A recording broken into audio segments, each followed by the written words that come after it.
নমস্কার বন্ধুরা, আজ আবার এসে গেছি স্টক মার্কেট বা শেয়ার মার্কেট নিয়ে কিছু বক্তব্য রাখার জন্য। আমাদের ভারতীয় শেয়ার বাজারে আজকের হিসেব যেটা স্ক্রিনে দেখা যাচ্ছে যে নিফটি 50 ওই 68 পয়েন্ট মতো নিচে, এবং এখন নিফটি যাচ্ছে 24,565। সেন্সেক্সও মোটামুটি 78,000-এর লেভেলের কাছাকাছি। কিছু কিছু সেক্টর অল্প স্বল্প মুভও করছে। আজকের যেটা নিয়ে বক্তব্য রাখবো মেনলি সেটা হচ্ছে যে শেয়ার মার্কেটে আমরা জেনারেলি যখন প্রথম প্রথম আসি, তখন রোজগার করবার তাড়নায় আমরা অনেক বেশি স্টক বা অনেক বেশি স্ক্রিপ্ট নিয়ে ফেলি। স্ক্রিপ্ট বলতে আমি বলতে চাইছি শেয়ার, মানে বিভিন্ন বিভিন্ন কোম্পানির শেয়ার, কোনোটা 10-20টা, কোনোটা 50-100টা, এরকম করে আমাদের পোর্টফোলিও ভরে ফেলি। এবারে যখন মার্কেট নিচে যায় তখন দেখা যায় আমাদের কাছে নিচে আর কেনাকাটির মতো টাকা পয়সা হাতে থাকে না। এটা একটা সমস্যা। এই সমস্যাটা আমার সাথেও হয়েছে। তো বহুদিন ধরে ভেবেওছি এটা নিয়ে একটা ভিডিও বানাবো। আগে প্রথম প্রথম যখন মনে হতো যে আমি প্রচুর রোজগার করব এবং অল্প স্বল্প শেয়ার মার্কেটকে বুঝে আমি স্ক্রিপ্টের পর স্ক্রিপ্ট নিতেই থাকতাম, এবং একসময় 25-30টা মতো স্ক্রিপ্ট হয়ে গেছিলো। তারপরে আস্তে আস্তে ধাক্কা খেতে খেতে খেতে খেতে বুঝলাম স্ক্রিপ্ট কমাতে হবে। কারণ ওই একটাই কারণ, যখন মার্কেট পড়ছে তখন আর নিচে কেনাকাটি করার টাকা পয়সা হাতে থাকছে না। হয়তো অনেকটা পড়েছে যেখানে আপনি একটু অ্যাভারেজ করতে পারলে ভালো হতো, সেখানে অ্যাভারেজ করার মতো হাতে পুঁজি নেই। এগুলো খুব প্র্যাকটিক্যাল প্রবলেম, যার ফলে এই প্রবলেমগুলো নিয়ে বলতে চাইছি। আজকের ডেটে আমার কাছে 8-10টার মতো স্ক্রিপ্ট আছে।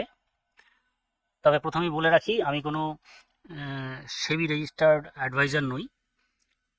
সুতরাং যা কিছু কেনাবেচা করবেন সেটা আপনি আপনার নিজস্ব চিন্তাভাবনা দিয়ে কেনাকাটি করবেন, অথবা আপনার পরিচিত কোনো এক্সপার্টের থেকে মতামত নিয়ে কাজ করবেন। আমি এই ভিডিওগুলো বানাচ্ছি শুধুমাত্র এডুকেশনের জন্য। আমার ভিডিও থেকে যদি আপনার কিছুমাত্র লাভ হয় তাতে আমার ভালো লাগবে। এবার ধরুন আজকে আমার কাছে 8-10টা স্ক্রিপ্ট আছে, কিন্তু তবুও আমি চেষ্টা করছি স্ক্রিপ্টগুলোকে আরও কমানোর, আরও সংখ্যা কমানোর, মানে 8-10টা থেকে অ্যাটলিস্ট 2টো বা 3টে স্ক্রিপ্ট হাতে নিয়ে কাজ করব, এইরকম চিন্তাভাবনায় আছি। কারণ ওই একই, সবার ক্ষেত্রে যা কারণ আমার ক্ষেত্রেও সেই একই কারণ। সঠিক সময় যেখানে কেনাকাটির সময় থাকে, যখন মার্কেট প্রচুর ডাউন হয়, তখন পুঁজি থাকে না, নতুন করে ইনভেস্ট করার মতো হাতে টাকা পয়সা থাকে না। ধরা যাক একটি স্ক্রিপ্ট নিয়ে যখন আপনি কাজ করবেন, তার সুবিধা এবং অসুবিধা দুটিই আছে। দেখুন, একটি সাধারণ কথা হচ্ছে, যা কিছু আপনি করবেন এই পৃথিবীতে তার পুরোটাই সঠিক হতে পারে না। প্রত্যেকটা অ্যাডভান্টেজ এবং ডিসঅ্যাডভান্টেজ থাকবে, সেটাই স্বাভাবিক। সুতরাং আজকের এই সুবিধা অসুবিধা, একটি স্ক্রিপ্ট নিয়ে কাজ করার ফলে কি কি অসুবিধা এবং কি কি সুবিধা আছে সেগুলো আলোচনা করব। ধরুন আগে যদি অসুবিধার জায়গাগুলো বলি,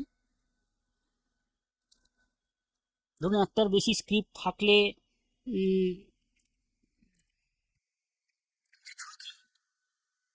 সেই ঝুঁকিটা কমে যায়। অর্থাৎ একটা স্ক্রিপ্ট নিয়ে আপনি কাজ করছেন বা একটা স্টক নিয়ে কাজ করছেন, তার অসুবিধা হচ্ছে ঝুঁকি বেশি। পার্টিকুলার ওই কোম্পানিটা যেটা নিয়ে আপনি কাজ করছেন বা যেটাকে অবজার্ভ করছেন বা যেটাকে কেনাকাটি করছেন, সেই কোম্পানিটি যদি লোকসান করে তাহলে আপনার সম্পূর্ণ পুঁজি হারানোর আশঙ্কা থাকে যদি আপনি সম্পূর্ণ পুঁজি তাতে ঢেলে থাকেন। তো প্রথম পয়েন্ট হলো অত্যাধিক ঝুঁকি। দ্বিতীয় পয়েন্ট হলো বৈচিত্র্যের অভাব। পোর্টফোলিও ডাইভার্সিফিকেশন বা বৈচিত্র্য না থাকায় ঝুঁকিরও ভারসাম্য থাকে না। ধরুন অনেক সময় একটার জায়গায় দুটো স্টক থাকলে কি হবে, একটা স্টক ধরুন ডাউনে যাচ্ছে, দ্বিতীয়টা হয়তো সামান্য প্রফিটে আছে, তাহলে এটা ভারসাম্য বজায় থাকলো। তো একটি স্টক থাকলে সেই ভারসাম্যের অভাব থাকে। বাজারের অস্থিরতা, এটা আর একটা পয়েন্ট। দ্বিতীয় পয়েন্টটা বললাম বৈচিত্র্যের অভাব। তৃতীয় পয়েন্ট যেটা বাজারের অস্থিরতা, যে কোনো খারাপ খবরে বাজার যখন অস্থির হয়ে ওঠে, অর্থাৎ সেটা জিওপলিটিক্যাল খবর হতে পারে, অন্য অন্য যে কোনো খবর হতে পারে, তখন ওই একটি নির্দিষ্ট স্টক, সেই স্টকের দামে ধস পড়তে পারে এবং আপনার কাছে যেহেতু আর অন্য কোনো স্টক নেই, ফলে ওইটা আপনার একটা মানসিক চাপ তৈরি করতে পারে এবং এই মানসিক চাপটা হচ্ছে 4 নম্বর পয়েন্ট। এবারে আমি সুবিধার জায়গাগুলো বলি। এগুলো যেগুলো বললাম এগুলো সবই অসুবিধার কথা বললাম, মানে একটি স্টক থাকার অসুবিধা। একটি স্টক থাকার সুবিধা কি? আমি অসুবিধা সুবিধা দুটোই বলছি, আপনি আপনার মতো করে পর্যালোচনা করবেন এবং সেই মতো সিদ্ধান্ত নেবেন। সুবিধাগুলো বলি। উচ্চ মুনাফার সম্ভাবনা। ধরুন আপনি একটি সঠিক কোম্পানি বেছে নিয়েছেন, তার ফলে অল্প সময়ে অনেকটা বড় লাভ করা সম্ভব হয়। এটা পয়েন্ট নাম্বার 1। পয়েন্ট নাম্বার 2, সহজ পর্যবেক্ষণ। অর্থাৎ আপনার একটা শেয়ার হলে অবজারভেশনে রাখতে যেটা সুবিধা হয়, একের বেশি হলে সবকটি স্টককে ঠিকমতো পর্যবেক্ষণ করা সম্ভব হয় না। একটি মাত্র কোম্পানি, তার আয় ব্যয় এবং তার রিলেটেড খবরের উপর নজর রাখাও সহজ হয়। গভীর গবেষণা, তৃতীয় পয়েন্ট।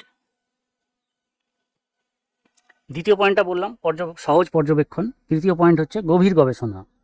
একাধিক কোম্পানিতে মনোযোগ না দেওয়ার ফলে একটি কোম্পানির খুঁটিনাটি ভালোভাবে জানা যায়, অর্থাৎ অনেক ডিপ রিসার্চ করা যায়, যেটা আরেকটি সুবিধা। এটা 3 নম্বর পয়েন্ট। 4 নম্বর পয়েন্ট হচ্ছে কম লেনদেন খরচ। বারবার কেনাবেচা করতে হয় না বলে, একটাই স্টক যেহেতু, তাকে একটু লং টার্মে দেখভাল করছেন বলে ব্রোকারেজটাও কম কাটে, ফলে টাকা পয়সা সেভিংস হয়। তো এই হলো একটি স্টক নিয়ে কাজ করার অসুবিধা এবং সুবিধা। কি স্টক নেবেন, কেন নেবেন, মানে স্টক নেওয়াটা বড় ব্যাপার নয়, কেন নেবেন সেইটাই বড় ব্যাপার। তারপরে আসছে কখন নেবেন। তো সেগুলো তো পরবর্তীকালে আরও নানা রকমভাবে আলোচনা করব।